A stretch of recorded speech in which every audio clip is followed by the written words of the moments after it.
Ito yung udon noodles mga kalakwatsero. Try natin ito kung ano lasa nito. Masarap eh. Panalo sa lasa mga kalakwatsero. Grabe, sarap pala nito. First time ko nakatikim nito.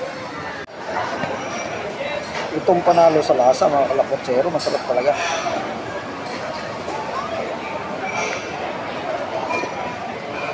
Grabe sarap. Itong panalo kumpara kahapon.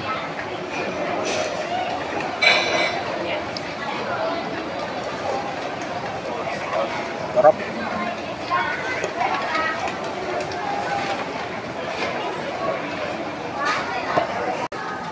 Sarap. Hipon. Sarap mga kalakwatsero. Ito yung mga kalakwatsero yung kinain ko. Ang sarap.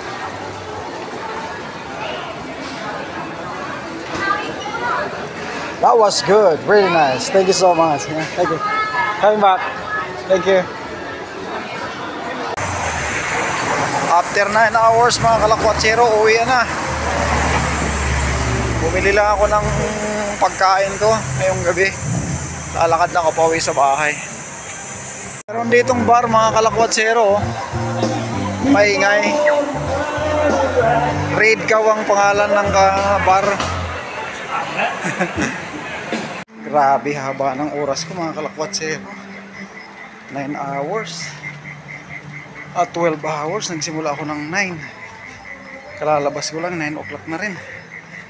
12 hours, grabe.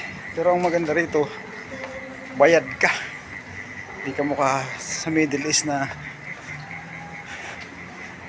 walang overtime. Maganda rito mga kalakwatsero, di ba? Kahit papasukin nila ako ng 20 hours, ayos lang, basta may bayad. Yan mga kalakwatsero, nandito na ako sa bahay. Kahapon nga pala mga kalakwatsero, may kikwento ko sa inyo. Nag-jogging ako kahapon. Naulit ngayon eh.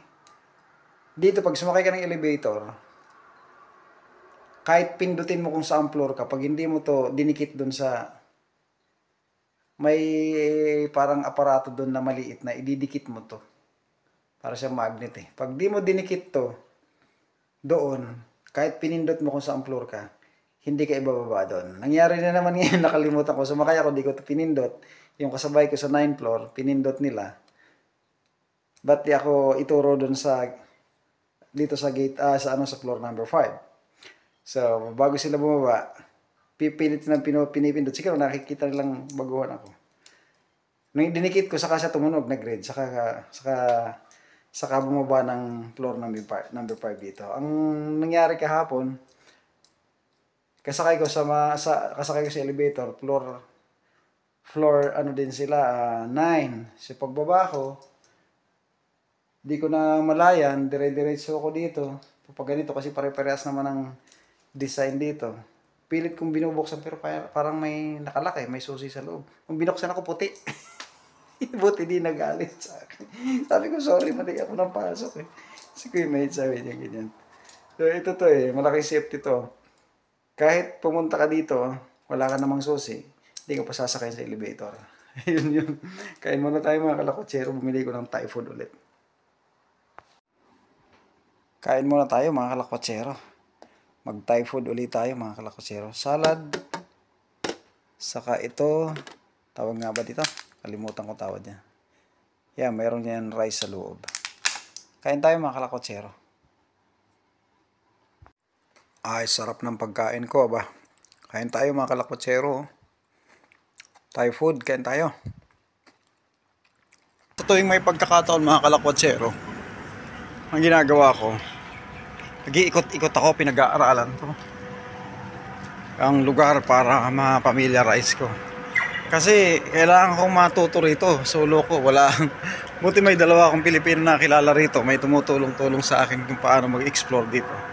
So hanggat may time, ikot-ikot ako para makakabisado ko yung lugar. Katapos ko lang mag-almusal, ito nag-iikot-ikot na naman ako.